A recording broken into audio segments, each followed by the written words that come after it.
Welcome, everyone. Hello, thanks for being with us today. So our webinar today is like the topic of the hour. كل اللبنانية محمسين ومبسوطين إنه إجا لأول مرة program خاص للبنانية. So thank you for being here, and I hope you're gonna learn a lot of things today. My name is Rima. I've been in Canada for 12 years.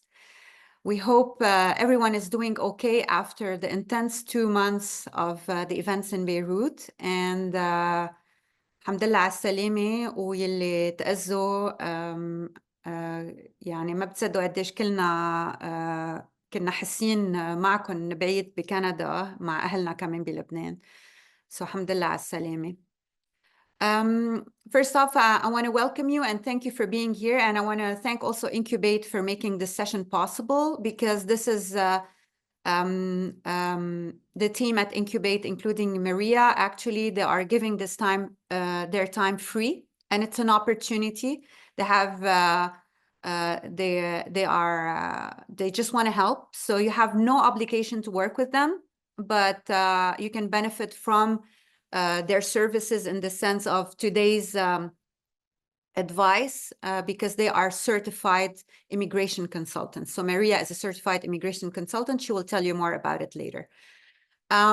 So we really hope this session will be useful for you, but I'm just going to take a quick moment to talk about the Zoom etiquette and logistics of the webinar. So our session today will be in English and it will be recorded. إذا عندكم أسئلة بالعربي فيكم تكتبون ورح نجرب نرد عليهم. So for some questions in Arabic, we'll just take them, or even in French, please don't hesitate, and we're going to be able to address them. Your cameras will be off and microphones will be muted during the presentation part.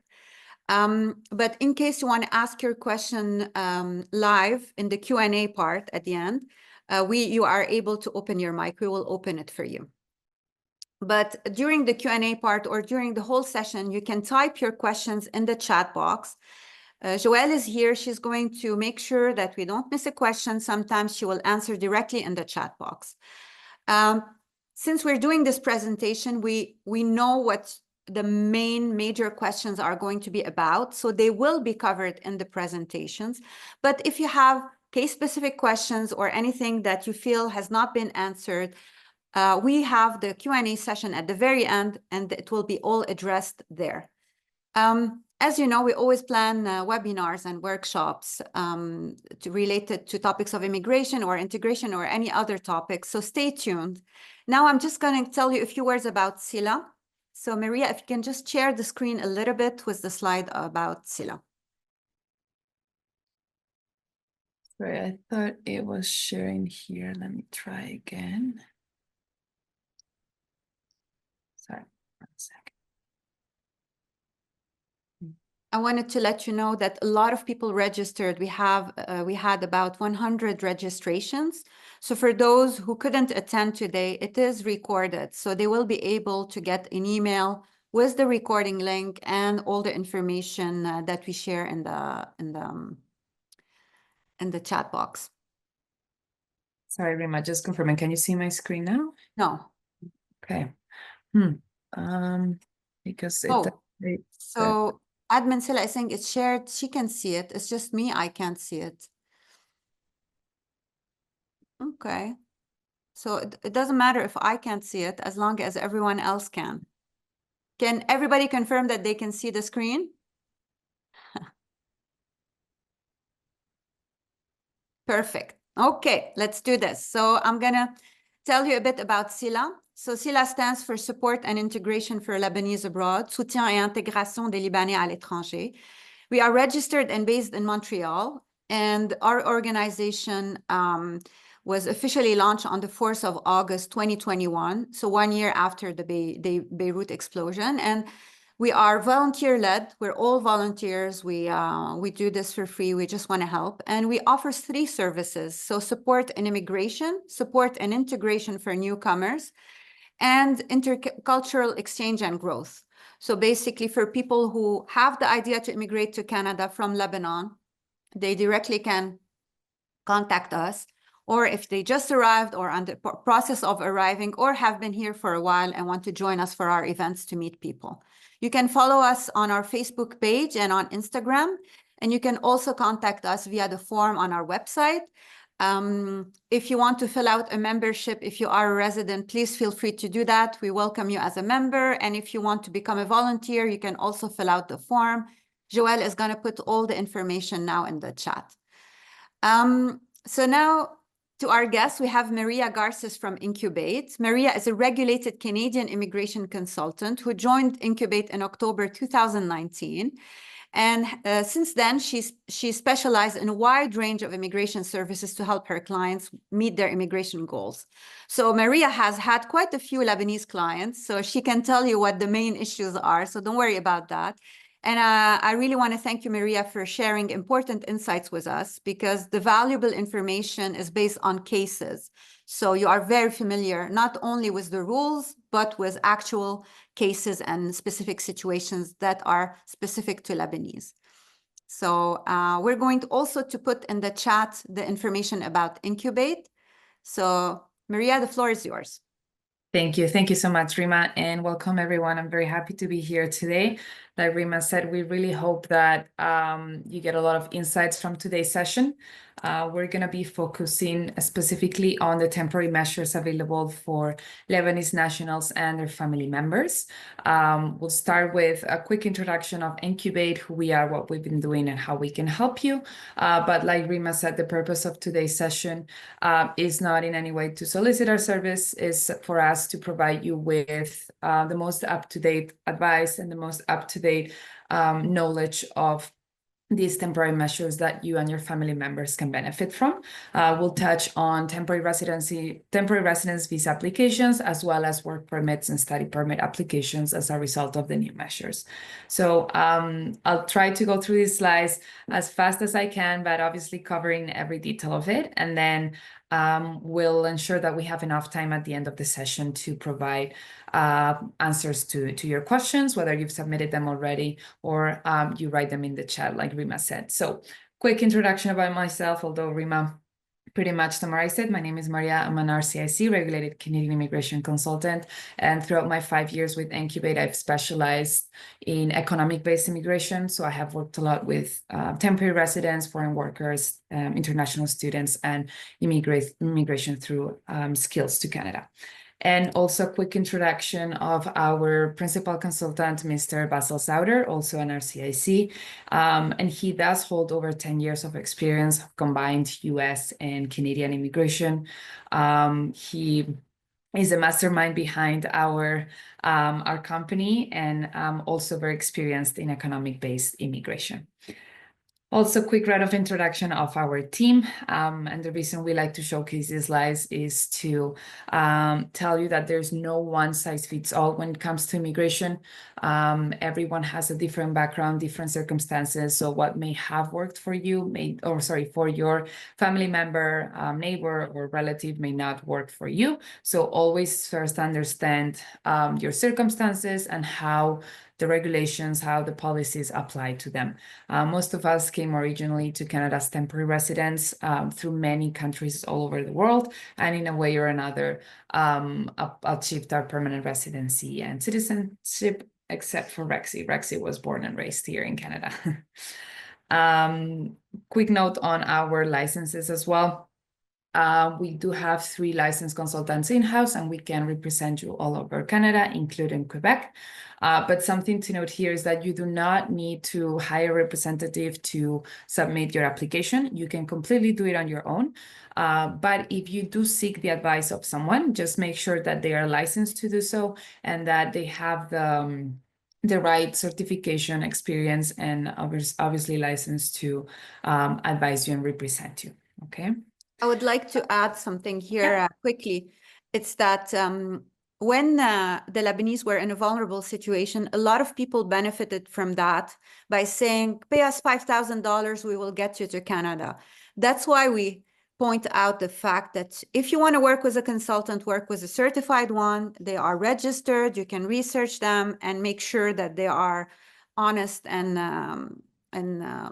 like they do exist. Exactly. The other thing we say is that you can always do it on your own. Most of the members of SILA did their immigration process on their own. So there's no obligation to go through as an immigration consultant. So, Correct. voila.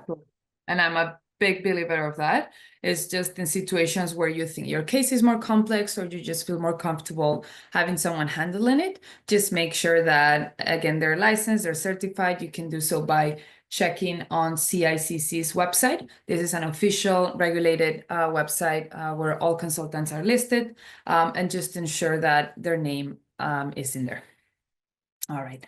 We do have 4 offices in Canada, but 99% of our services, we deliver them online. And this is thankfully to the process by RCIC that allows us to submit applications, most applications nowadays online. So we can help you and assist you wherever you are, and also deliver these sessions. I'm assuming some of you are joining us from Canada, others from Lebanon. So the beauty of nowadays technology, I guess.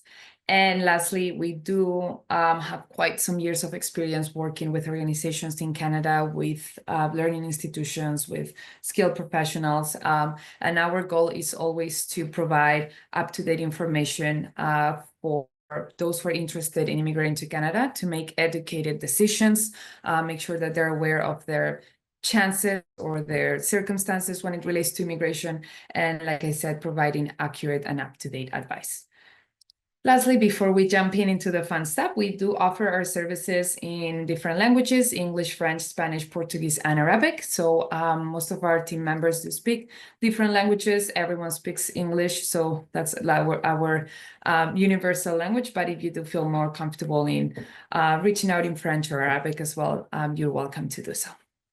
And with that, we'll get started with the first part of the session, which is how to apply for a temporary residence visa. This is for those who do not have a temporary residence visa to Canada, and for those who are in Canada and want to learn how to bring their family members on a temporary residence visa. We're going to first talk about regular temporary residence visa, and then we're going to talk about super visas, and we'll mention the difference and who becomes eligible for what at that point. Now, important to mention that given the recent circumstances in Lebanon, our emphasis is for those with family members in Canada. So I will be focusing on that specifically. However, if you're in a situation where you're looking to apply for a temporary residence visa, so a visitor visa to come to Canada, and you do not have any family members in Canada who are Canadian citizens, permanent residents, or even temporary residents, it doesn't mean that you have 0 chances to come. It just means that we will need to work and build a very strong application that demonstrates to the officer that you can come. With that, I'd like to add a quick disclaimer that temporary measures, government policies are subject to change and up to IRCC's discretion. The information that we are showing you today in this presentation is up to date as of today's date, so December 6th. And it's important to mention this because it has been a very volatile year in the immigration landscape in Canada, both at provincial and federal levels. So it's important to understand that this is an always changing landscape, that we may see new measures come in, measures close. So although we are going to provide you with the information that's up to date, this may change at any time in the future. And another thing to keep in mind is that what we're going to be covering today is to demonstrate purpose to come to Canada temporarily. What happens after we come, if we change our mind and want to stay permanently or for a longer term, will be a different story. But today the purpose is on building a strong application that will showcase that we want to come to Canada temporarily. Okay, so with that, let's start covering the basics of a temporary residence visa, also called Tier V or visitor visa to Canada. Okay, it allows people with that type of visa to travel to Canada for up to 6 months, meaning that they can hop on a plane, come to Canada, and stay as visitors for up to 6 months. We have seen fast processing for Lebanese nationals with family in Canada, more specifically direct families. So we're talking about children, spouses, and siblings. For those with extended family, not so much, but the government has prioritized those with direct and close family members in Canada. So something to keep in mind here. I've seen applications process as fast as in 4 weeks, others in a month, others taking a bit longer. But if we look at in the past 2 to 3 years, it's definitely an improvement on processing times for Lebanon. This is an application that gets submitted online, so you will not need to hand any original documents. Just make sure that you keep copies of everything. And what we're going to focus on, like I said today, is on the purpose of visit is to come and spend time and visit your family member in Canada. This is, generally speaking, a very strong purpose of visit. And it's important to understand this concept because coming to Canada, or that initial purpose, will play a big role in the outcome of your application. What I said earlier is that the ultimate goal is to show to the officer that we want to come temporarily, and upon finishing our visit, finishing that purpose, we will be returning back home. This is essential for us to be granted this visa, given that this type of visa, this type of application is temporarily, okay? And another thing is that depending on our reason to visit, we may be granted a single or a multiple entry type of visa. Single entry means that we will only have a visa for a certain period. And once we come to Canada and use that entry, we'll have to apply for a new visa upon return, whereas multiple entry allows us to come and go as many times as we wish, up to the validity of the visa, which is usually given for up to 10 years, or the validity of your passport. So here's my first tip, is that make sure that your passport is as much valid as possible to maximize the outcome and to maximize the validity of that visa, okay? Now, when it comes to documents, again, we're talking about those who do not have visitor visas to Canada. We're gonna be filling a couple forms, more specifically the main application form and the family information form. And in terms of documents, we're gonna need, like I said, a valid passport. The minimum validity we need to have is at least 6 months. And if that's not the case, we will need to renew it and get a new one. We'll need a digital photo following regular standards for visa applications, white background, etc. Proof of funds, we're going to talk about that in the next slide, because I know this is a big question for many, if not all of my Lebanese clients. Number 5, letter of intent. This is our personal letter where we explain why we want to come to Canada, our current circumstances. Are we currently employed? Are we currently finishing our studies? Why are we coming to Canada? Is it for a family event? Is it the birth of our niece? Is it the wedding of my sister? Whatever the reason may be, showcase it in here and transmit the importance of your visit in this letter. It will also be very beneficial to have an invitation letter from a family member. This supports that trip that you have already explained to the officer in that letter of intent. And if it's the case where you have a family member who will be sponsoring you here, meaning that they will be letting you stay at their place, showing you around, make sure that this is showcased as well here, because that certainly removes funds from the minimum that we need to demonstrate in Canada if we're not going to be paying for accommodation. Proof of relationship to the family member that we have in Canada, this is key. This can be demonstrated through either birth certificates or the family extract, either or. But make sure that it does show both your names in the case of a sibling, a parent, or a son or a daughter. And if it's the case of an aunt, then we will need multiple family extracts and birth certificates if applicable.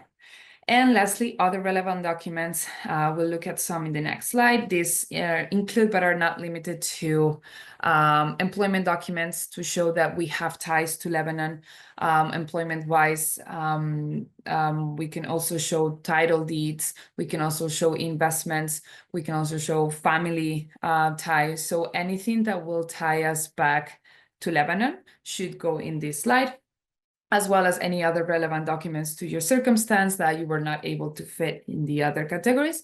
You can put it in here. And this in the actual application document checklist, it's called client information. So this is where you can really put anything you want about your case, about your circumstances. But again, my recommendation is the focus on your ties to Lebanon. What we want to show to the officer, once again, is that we're coming temporarily and we will return after our visit. So here are examples of some of those documents with ties to home country. We can look into, first of all, are we a citizen? Are we permanent residents in the country where we are? You don't necessarily need to be in Lebanon to be applying for this. You could be anywhere else, for example, Dubai, but show your status in that country as well. Employment records, like I said, if we're currently employed and our employer is giving us, let's say, a 2-week vacation for us to come to Canada, highly recommend to provide that, because that shows that you have obligations to come back home to. Assets, properties, business ownership, all these documents that, again, ties us back home will be very beneficial in this application. And then, for example, if we're coming in our own and our spouse or children are staying in Lebanon, show and prove that as well. Maria, yeah. Just for you to know, Lebanese are very familiar with this, because for any visa they need to apply to, especially to the European Union, to the US, they need to provide those documents. So most of the time they are familiar with this. Maybe we can focus on the financial aspect, because this is the tricky part that's very specific to Lebanon. Sure. So when it comes to financial support, we need to first determine if we're going to be showing the funds under our name or under a sponsor's name. If it's going to be a sponsor, very important to demonstrate a letter of sponsorship from that person saying, I'm going to be sponsoring this person for the entire stay in Canada, and then provide bank statements for that person and source of income. Source of income is employment through payslips, is, for example, the rent of a property, the income that we gain for that, or any other source of income for that person.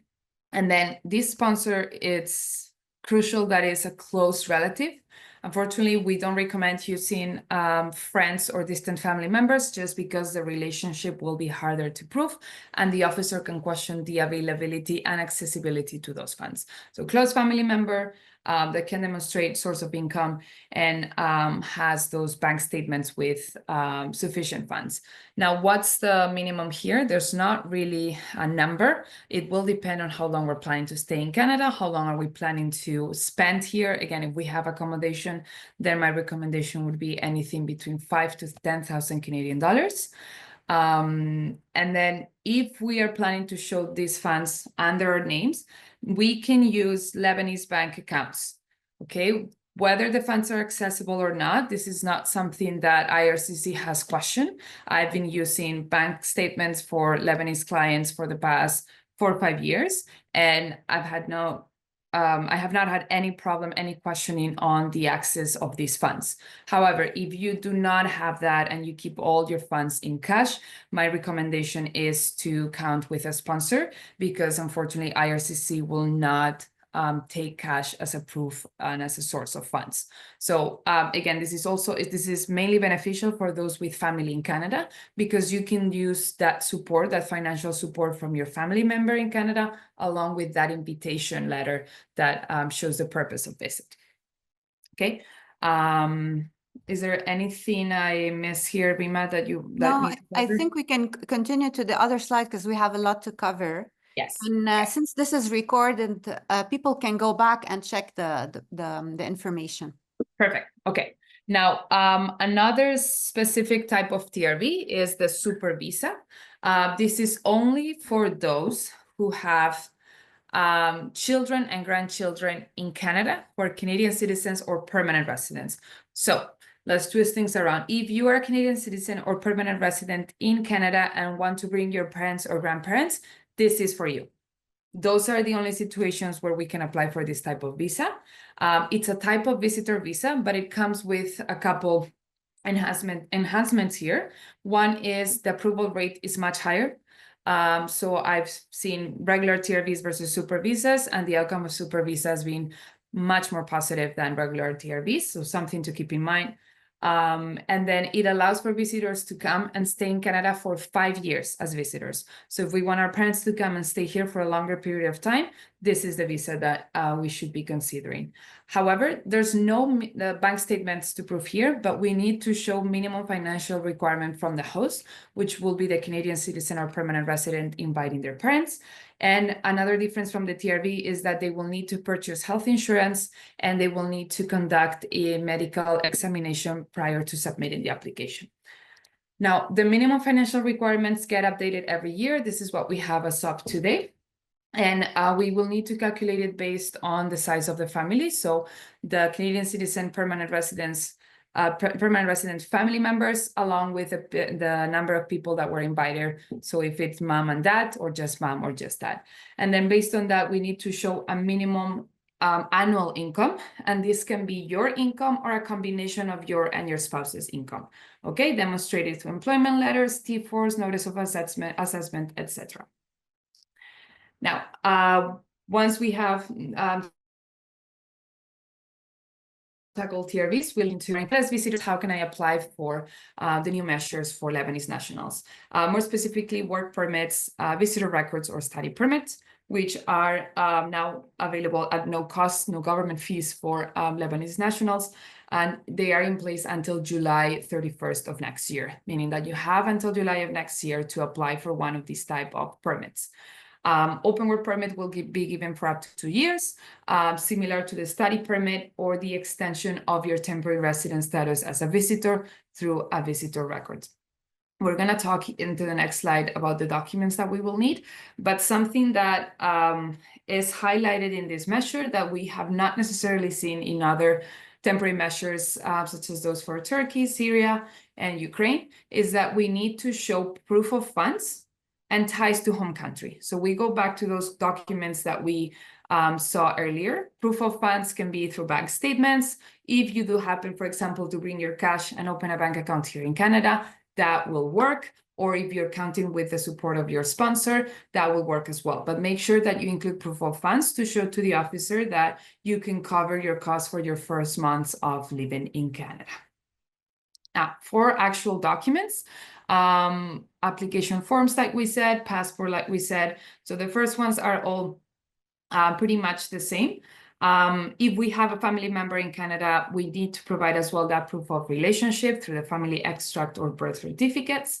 And as for other relevant documents, how we prove the return to Lebanon will be through ties and through an explanation letter of how we intend to go back home to our respective employment, family, whatever the situation is here.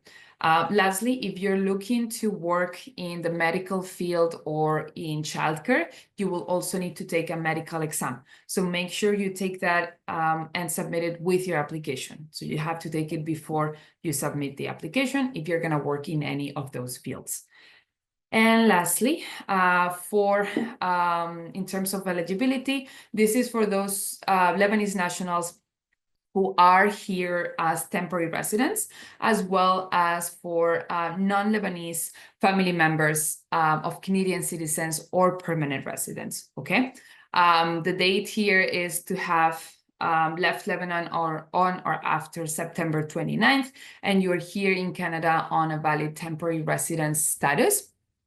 And then as well for the second group here, for non-Lebanese nationals affected by the first generation limit on citizenship and all their family members. Same on the date, so for September 29th, and are here on temporary resident status, that is, for example, visitor status. When you say non-Lebanese foreign nationals affected, you mean what, for example, a Syrian living in Lebanon? Yes, okay. That's correct. Yeah. Okay, and then what happens once we submit the application? Let's say we're here as visitors, we apply for a work permit, and after applying, do we have to leave after the 6 months pass by? No, because you submitted an application for a work permit prior to your visitor status expiring, given that you are granted 6 months as a visitor, like many regular visitors, you can stay in Canada until a decision is made on the work permit under what's called maintained status, meaning that you will not have to leave Canada. You can stay here until you get your work permit. And once you get your work permit, you can apply for your SIN number and start working. But the key concept here is that as long as we apply before our visitor status runs out, you can stay in Canada. Okay. And with that, we can start with the Q&A. Perfect. Yes. Thank you so much, Maria. This has been very, very interesting, and so, also because it's almost the first time that we see that there is a special measures for Lebanese. Yes. But they did put a few traps, like the money and the ties to Lebanon. It's like this means it's difficult for a professional, for example, who might be looking for a job, or so there are. It's like it's a good thing, but at the same time, it's not that good.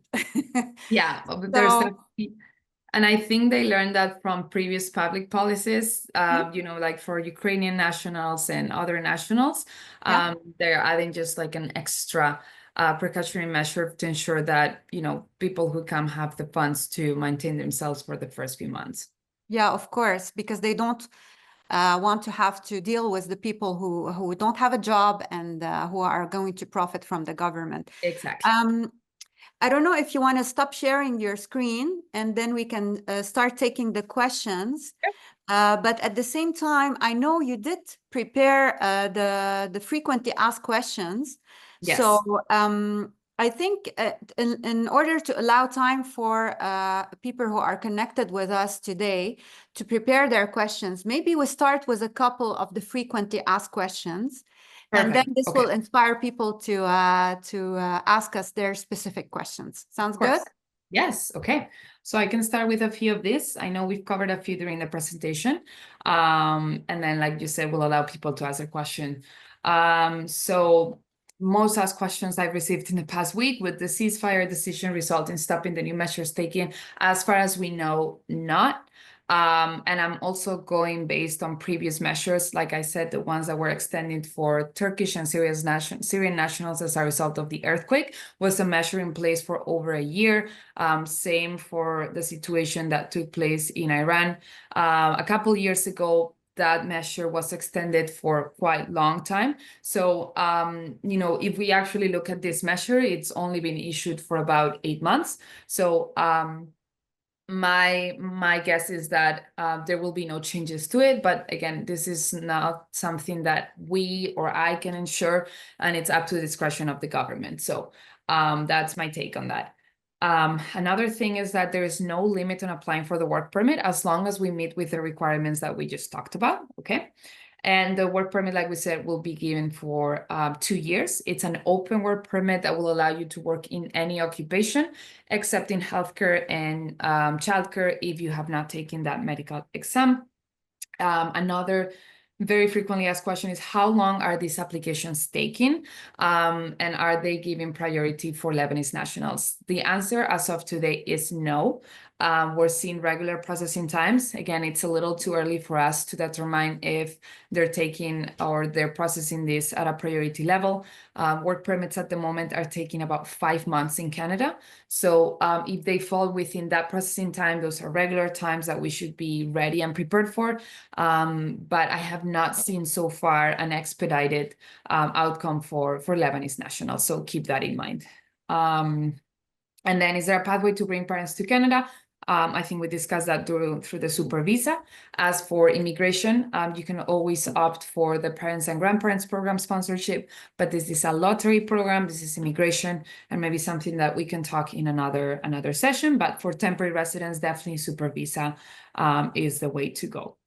And I guess I can tackle this last one, and then we can start with the question. We started having a few questions. So yeah, cover just this last one, and then we'll go. All right. So can I apply to join my sibling who is a student in Canada under the new emergency rules of Canada? So You can come, but remember the first step in this would be to apply for a temporary residence visa. So in this case, the purpose of visit would be to come and visit your sibling. Although your sibling may not be a Canadian citizen or a permanent resident, you can still use their invitation letter, their status in Canada, prove that they are actively enrolled in a program, they're students, and you're coming to reunite for a short period of time. Once you're here as a visitor, you may then apply for that work permit, but the very first step and focus should be on applying for that temporary residence visa. Perfect. We can, if you want, stop sharing just for a little while so Yeah. that, There we go. great. So all the questions that you put in the chat, we just put them in order, and we're going to start with that according to who asked what first. So the first questions, if we come to Canada now before July 25, is this measure also applicable? Yes.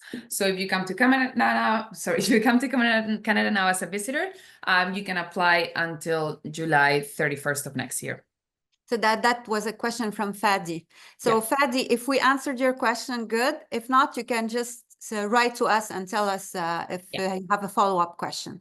The second question, can we apply to the work permit, although we are still in Lebanon, but holding a visitor visa?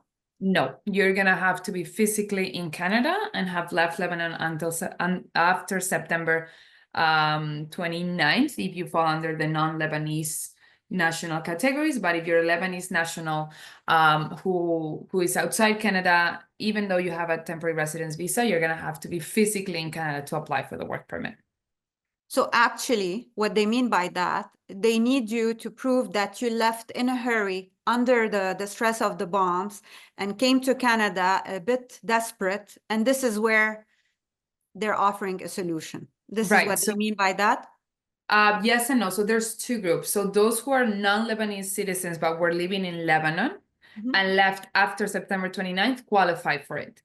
Now, if you are a Lebanese national that just happened to be in Canada even before or after the measures, you can apply for the work permit. So the only time restrictive is for the non-Lebanese nationals who were living in Lebanon. Good. Okay. That's reassuring. So the third question, when we apply for an open work permit, can we leave Canada before getting the decision? Yes, you can leave Canada. However, if you want to return, you will need to have that work permit in hand. So you'll have to find a way to get that work permit, but you can leave after you submit the application. The work permit, how does it, is it delivered? Is it stamped on a passport or it's emailed? It's mailed. So that's another thing to keep in mind. If you came to Canada as a visitor on a single entry, my recommendation is that you wait until you get the work permit, because the moment you leave, you can't come back. Very important here, applications from inside Canada do not stamp your passport. If you apply for the work permit, what you will receive is a physical work permit. And then after that, you need to apply for a TRV for your visa on the passport in order to be able to travel in and out of Canada. So just keep that in mind, that you have both valid. Okay. First question, can I apply for a visitor visa if I'm an unemployed student with no bank account, but I have a sibling in Canada? That's a very good question. Yes, you certainly can. And I have situations like this. However, you need to understand that because we don't have those employment and education ties, we need to focus on other type of ties. This could be through family properties. If your parents or grandparents have, for example, land or have a business, provide that as a tie. And then through the invitation letter of your sibling in Canada. In this case, we would recommend that your sibling becomes your sponsor, showing that he or she would be financially stable to cover your visit to Canada. Yeah, absolutely. Okay, another question. I have a visit visa and I'm currently in Montreal. I came on the 1st of December and I submitted my OWP application on the 2nd of December. My question is it better to open a bank account here and transfer my money from Lebanon?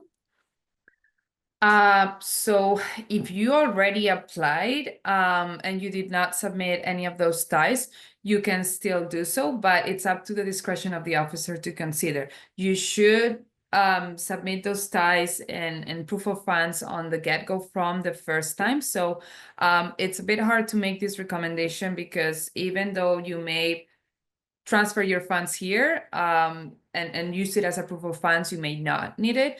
And the same ways for ties to Lebanon. So if this is something that you have used in your application, leave it as it is. If this is not something that you have used in your application, so the showing the proof of funds or the ties to Lebanon, I would just go with what's best for you right now, practical terms. Do you need the money right now or not? Yeah. Okay, sixth question. If a father stayed alone in Canada on a work permit, will he be able to apply for PR after 2 years for his whole family, even if his wife and kids were staying in Lebanon during this period? Those are the most common scenarios where we're thinking, okay, how do we do this between job and the stability in Canada and all of this? So do you want me to repeat the question maybe? No worries. I'm looking at it and it's a very common question that we get. So thank you. So very important. I need you all to understand that having a work permit does not ensure permanent residence. Okay, we need to understand the system. We need to understand the factors to determine what's going to be our next step for permanent residence. The fact that you have a work permit does not guarantee permanent residency. We need to focus on obtaining the right type of experience, perhaps a job offer, the right level of education. Now, if we're in a position, for the purpose of addressing this question, if we're in a position where we're ready to apply for permanent residence, it does not matter if our family members are inside or outside, we can tag them along in our application. They will need to undergo through medical examination, biometrics, and all that fun stuff, but you can be physically apart. You will just need to explain in that application and submission how you intend to support them and reunite back here once you become permanent residents. Absolutely. So they don't need to be in the same country as long as if he wants to bring them, correct, he can support them. Yeah. Okay. So question 7. Does the sponsor's proof of funds rule apply to both PNP and express entry? No. Sponsors are only for temporary residents. For PR, we can only prove funds under our own name. Yeah. So I know that's a challenge for many clients right now. But sponsors only think of it temporary residence. For PR, the officer wants to see that you or your spouse, if the spouse is included in the application, have the funds ready to settle in Canada, because it's a big move. We're talking about fully moving to a new country. They want to ensure that you have the funds. Yeah. Also because it's in an individual application. It's not related to someone else. Another very good questions. Are there any special measures for Lebanese nationals who already applied for a visitor visa and are still in Lebanon waiting for a decision? So I don't know when the application was made. Would it be related to the war, or will it be related to the profile of the person? What do you think? Many factors, many considerations. My first advice would be check processing times, and if our application is still within processing times, unfortunately, let's wait. If the application has exceeded regular processing times, then you have different options. If perhaps you're using a sponsor or you have a family member in Canada, direct family member, they can speak to their member of parliament, their MP, and request more notes or information on the application to see if there would be any way to expedite it through the member of parliament. If that's not your case, you don't have family in Canada, my next recommendation would be to submit an ATIP request. Through an ATIP, you get access to the notes, to the processing, and you have an understanding of where your application is sitting. Based on the ATIP, if you see any comments from the officer on the documents or questions, you can be proactive and submit a web form. So the ATIP will give you access to the full scan of the application, and the web form will give you access to contact IRCC and be proactive about a specific topic. So just to recap, the ATIP, we're going to put the link because this is applicable not only for a visitor's visa, it can be applicable to any kind of processing of application with Canada. Yes. So I think this is a very useful tip Please check the link that Joel just posted. Yeah. And the other thing that's important here is that if you have a family member who is in Canada, they can contact their MP. And most of the time, this works, guys. So don't worry about it.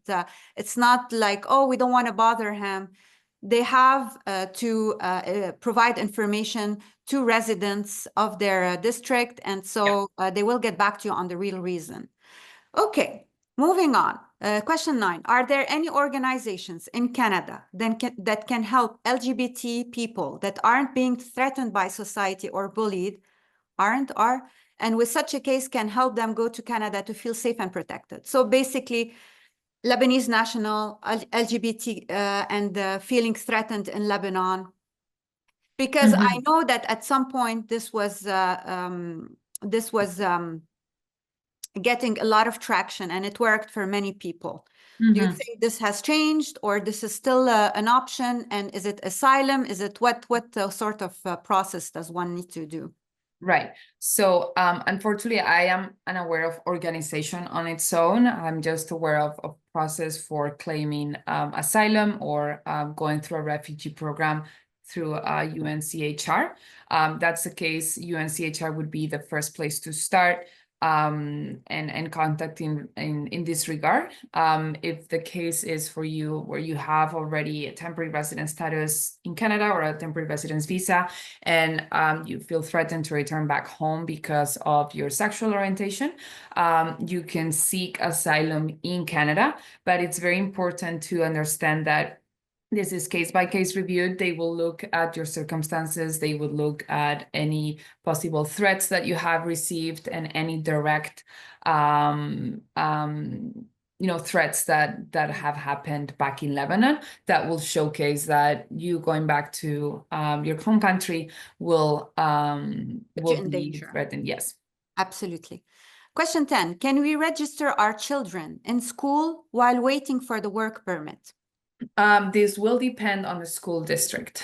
This is not up to immigration, and it will depend on your school district. So my recommendation is that you go to your respective school district, explain your situation, show that you have submitted the permit, that you were eligible for it, and this is case by case. I've seen districts that have accepted. I've seen districts that do ask to provide the physical copy of the permit, and in that situation, you would have to wait.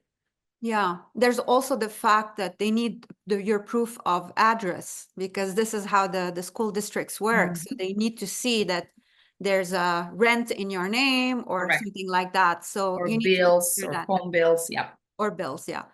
So we have 2 questions from Fredika.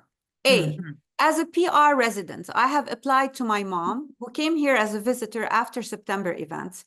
First, the extension visa for Lebanese citizens in order for her to stay here up to 2 years, like it stated. However, it's been 3 weeks and we haven't heard back. Are they taking a pause in processing because of the ceasefire that took place lately, or are they still processing? Also, if she does get it, how much will she have to wait until she visits me again after these 2 years end? Aww. So we want mommy to stay. Let's see. Of course. I'm just confused because who came here as a visitor? So if she came here as a visitor after September, she still is within the period for her to stay as a visitor. If she came on a temporary residence visa, she can stay for up to 6 months and extend her status in Canada as a visitor through a visitor record, or apply for that work permit for up to 2 years. Now, if you're talking about they are processing from outside, her temporary residence visa is outside, and if she's outside, then like I said, 3 weeks still seems like a very normal time for this type of visa, especially given the high increase of applications over the past 2 weeks as a result of the announcement. So if, again, you're a permanent resident, you can opt to contact your MP and see if he or she can get you any additional information on this. But 3 weeks does seem like a normal processing time as of right now. Especially because everyone is applying too. Exactly. It's not, they're not just saying, okay, Lebanese, I'll process it. Non-Lebanese, I won't. It's on top of the regular work. Yeah, exactly.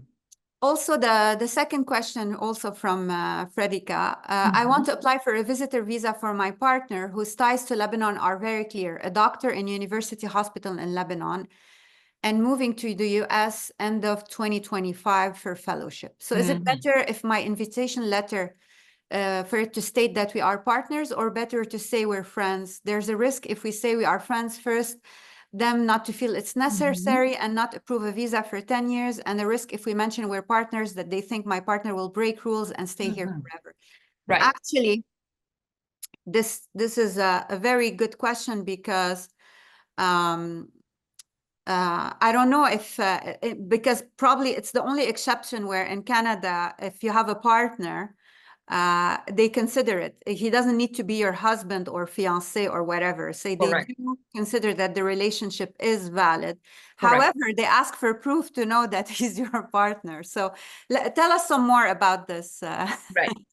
So honestly, first of all, we should never lie in an application. My saying is always just choose what you disclose and what you don't, and always disclose what's a material fact in your application. You obviously cannot hide that you have previous refusals, or that you have certain family members that are not eligible. Whatever the situation is, always disclose material facts to the application, but not so material. You can choose what to use. Now, in situations like this, we will have, it's not about saying one thing or another, it's about putting more weight on one part of the application or another. In this case, if your partner has very strong ties to Lebanon, you shouldn't be afraid of demonstrating that you are a couple and that he has a reason to come visit you. You have been in a long distance relationship for X amount of time, and it is a total comprehensive reason for him to come visit for a short period of time, provided that we can show all the ties back to Lebanon. So as long as we have those strong ties. In his case, he has ties back to the US because there's a fellowship waiting for him, and he has a job in Lebanon. He works in a hospital. So he has ties, let's say, to two countries, to the US and to Lebanon. He just wants to go and say hello. Yeah. But however, from what I understand, he's still not in the US. He said moving to the US at the end. So I wouldn't even mention that then. I would just focus on the fact that what he has right now, because that could confuse the officer into, okay, where is he really going back? And we need to have a country of return and ties to that country of return. It's not recommended to have more than one country of return. Perfect. That's very good. I just want to say that we still have a few minutes, but we are going to take all your questions. So don't worry if it's past 1 and we haven't answered your questions. We are going to take all the questions. So the next one is, which provinces are now open for Lebanese people who are still in Lebanon and willing to immigrate? Well, I don't think the Lebanese are prioritized by a certain province. But let's say the Lebanese profile. So we're talking about languages. We're talking about, let's say, the issue of the proof of fund is a difficulty. But let's say this is also smooth. Where do you think is a good place to apply for immigration, where they are quick, they are open, they want people, they're facilitating it? Right. So unfortunately, this changes all the time. What's important is to understand what are the main factors that each of these provinces consider and fit these our factors and our circumstances within it. So like Rima said, if we have, for example, French proficiency, we can definitely focus on provinces like Ontario, New Brunswick, and Nova Scotia that have programs for French speakers.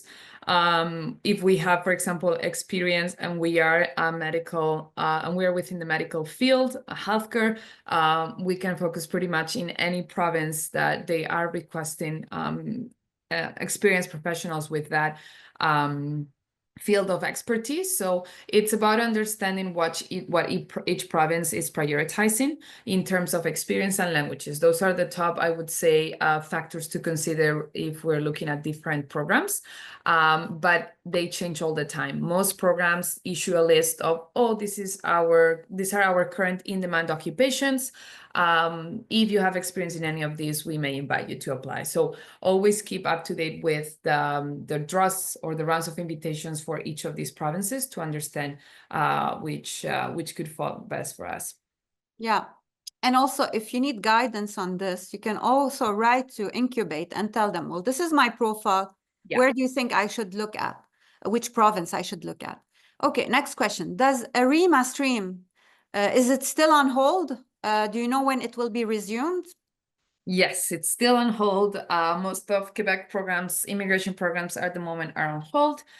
There's no specific date, but the government has a deadline of July of next year to talk about or to release the new requirements for their new immigration programs. Until then, the government may issue the new programs or resume them before or up till that date. That's the deadline they have.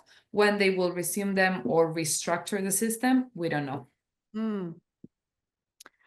Okay, next question. My family and I have visitor's visa to Canada. We all hold Lebanese passports. However, my wife's visitor visa is issued on another passport, not the Lebanese.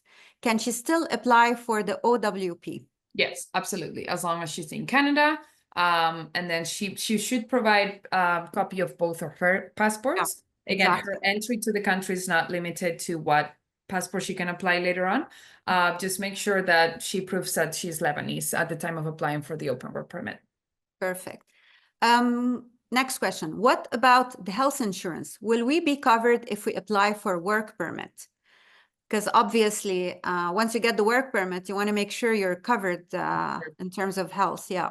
So this is dependent on each province. Provinces like British Columbia, for example, have a 3-month mark. Provinces like Ontario have a six-month mark.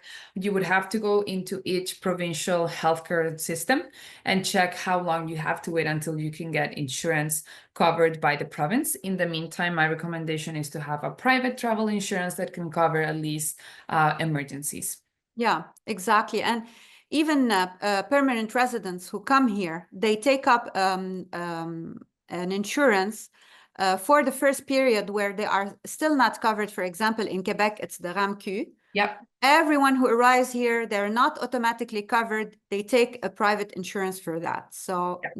this is a topic, and it's not very expensive. So don't worry about that.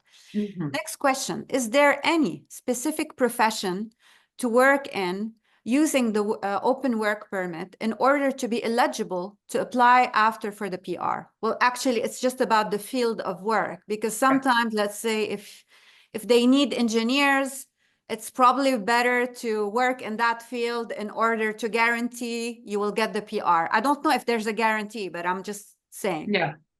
So yeah, I mean, in the past, I would say focus on gaining experience in a qualified occupation classified as NOC tier 0, 1, 2, 3. This is what's considered to be qualified, certain level of education, certain level of experience, and focus on getting at least 1 year full-time work experience paid, and most importantly, as an employee, not as a contractor in Canada, okay, as an employee. Nowadays, I can't really just say that, because what we're seeing is that IRCC is focusing on certain occupations only, and also provincial programs. So what I can tell you that its priority right now, it's healthcare, trades, and French speakers. Those three, we're going to probably see a lot of invitations in the next year. It doesn't mean that you have no options if you're in another field. We just would have to find what provinces are requesting your field, or what you need to do to combine other factors and get to the high score for general experience. Okay. When you mentioned the NOC, we can put the link for the NOC for you guys to check out which professions. But also, if you're aiming for a specific province, go check out what are the professions that they are needing. Maybe it applies to you, and maybe it will give you a better chance. Yes. Next question: can a student studying in Canada switch and apply to the open work permit? Yes, they can, but just keep in mind that your status will change to a worker, and you may not be able to graduate from your current program. So my recommendation would be to weigh those risks, and keep in mind that in order for you to graduate from that program, you need to have a valid study permit. The moment the open work permit gets issued, that overlaps, that supersedes the study permit. So yes, you will be able to work full-time, and your status will change to a worker, but you may not be able to graduate. So just keep the timing in mind. I would like to point out something here that's very important. Although they are facilitating work permits, it doesn't mean you will find a job so easily. Yes. A lot of people who are Canadian, who have been here for a long time, who have Canadian experience, it can take them up to 1 year to find a job. And I'm being here very very realistic. It can take up sometimes even more. So if you don't want to be doing a survival job, and again, survival job is a temporary measure. You're not building up your CV or anything. Don't rush into applying to a work permit thinking, oh, they need a lot of workers. It's going to be easier that way. So I'm very sorry. There's no easy way to make things happen. It's not an El Dorado anymore, even for people who have been here for a long time. But don't lose hope. You still might get lucky. So I just wanted to say this, that it's not because they're facilitating it that people are just waiting for us Lebanese to come and apply for a job and they are taking us quickly. Okay, next question. If someone is based in Lebanon and secures a job in Canada but doesn't have permanent residency, can they apply for a visitor visa and then convert it to a work visa after arriving in Canada? That's interesting Yes. because how can you secure a job if you don't have the possibility to work in Canada? I guess it's through someone that you know, maybe. Yeah, so that would be in the case of having a job offer and the company wants to sponsor you. Realistically speaking, I don't see this a lot. And it's for very specific situations, or like you said, Rima, they have contacts here and they can facilitate that job offer. But generally speaking, it's not realistic. Okay, but let's say they think, okay, let me apply for his visitor visa. The traps are still providing ties that really Yes. make you like want to go back to Lebanon Yeah. eventually. So Yeah. maybe is it possible then for the employer to apply for a work permit for the person? Yeah, so it wouldn't be the employer directly. What the employer would do is apply for a sponsorship request through an LMIA. And once they've getting a positive letter from the government saying, okay, you can go ahead and hire this person, that foreign national can go ahead and apply for a closed work permit directly outside from Lebanon, and they will be issued a visa to come and travel to Canada. And upon entry, they will be getting their work permit. Okay, good. Another option. So another question, can you apply to ARIMA or Express Entry while you are in Canada or on a visitor visa? Obviously, ARIMA is on hold, so we're talking probably Express Entry. Yes. But you are in Canada on a visitor visa. Can you do that? Absolutely. Your status in Canada does not set any specific requirements on your permanent residency. As long as you meet with the requirements and you are here legally and maintaining your status, you can apply for Express Entry. Okay. The next questions, I think it's related to the very first one that we got. If we are out of Canada when the decision on the OWP is issued, do we need to keep a physical address in Canada for the permit to be delivered at, and then have it physically sent to us to travel back, or can we re-enter with the multi-entry visitor's visa? No, you will need the permit to enter back. So you will have to arrange mailing it. For someone to send it or by DHL, and they do need the physical address for it to be mailed, like you said.